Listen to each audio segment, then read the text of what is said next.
আজকের মেনুটা না অসাধারণ, একদম সিম্পল কিন্তু অসাধারণ। দেখতেই পাচ্ছেন ডাল নিয়ে নিচ্ছি, সোনামুগের ডাল করেছি চাপ চাপ মতো, আর পোস্তর বড়া, তার সঙ্গে নিয়েছি একটু ঝুরঝুরে কাঁচা আমের আচার। প্রথমত ডাল দিয়ে আমি ভাতটাকে মেখে খাচ্ছি, ডালের সঙ্গে এই আচার দিয়ে মেখে এত খেতে ভালো লাগে চিন্তার বাইরে। আমি মাঝে মাঝেই এইরকম খাই, পাতিলেবু যখন থাকে তখনও ডাল দিয়ে মেখে খাই যেরকম, সেরকম আচারের সঙ্গে একবার খেয়ে দেখবেন। ডাল দিয়ে মেখে কোনো টক জাতীয় আচার কিংবা টক মিষ্টি জাতীয় আচার ডালের সঙ্গে যদি মাখিয়ে খান না, একটা আলাদা আলাদা সেই মানে টক ডালের ফিলিংস আসে। আর ডালটাও খুব চাপ চাপ হয়েছিল, খেতে খুব ভালো লাগছিল। অনেকদিন পর পোস্তর বড়া বানালাম। পোস্তর বড়া মোটামুটি খুব কমই হয়, কেউ পোস্তর বড়া অতটা পছন্দ করে না, তো শুধু আলু পোস্ত এটা ওটা সেটা সে পোস্ত দিয়েই সব রান্না হয়।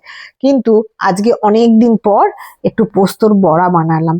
বললে বিশ্বাস করবেন না যে ভাত বাড়া নিয়ে এত দেখে তৃপ্তি লাগছে যে মনে হচ্ছে খুব মজা করে খাবো। কথা বলতে বলতে দেখুন একটু করে আচারের চাকনা দিচ্ছি ভাতের সঙ্গে, আর ডাল মেখে ভাত খেতে খেতে পুরো ডাল ভাত কমপ্লিট। এইবার আসছে পোস্তর বড়া। একটা বড় পোস্তর বড়া নিয়েছি, নিয়ে সেটাকে ভালো করে ভাতের সঙ্গে মাখিয়ে নেবো। পোস্তর বড়া তো সবাই জানেন করতে, আমি তো মোটামুটি এইরকম ভাবেই পোস্তর বড়া করি। পোস্তর সঙ্গে একটুখানি কাঁচা লঙ্কা আর নুন দিয়ে বেটে নিয়েছি, ব্যাস সিম্পল। এটাকে বড়া ভালো ভেজে নিয়েছি। এইভাবেই ভাতটা মেখে ভালো করে হাপুস হুপুস করে খেয়ে নেবো। হাপুস হুপুস না, এটা শুকনো শুকনো, কিন্তু আমি হাপুস হুপুস করে খাচ্ছি, আমার এত খেতে ভালো লাগছে। আবার লাস্টের দিকে যেই ভাত শেষ হয়ে এসছে অমনি একটু বাঁচিয়ে রেখেছি আস্তে আস্তে খাবো বলে। দেখুন এটাকেও আমি আস্তে আস্তে গোল্লা পাকিয়ে পাকিয়ে পাকিয়ে পাকিয়ে খাচ্ছি।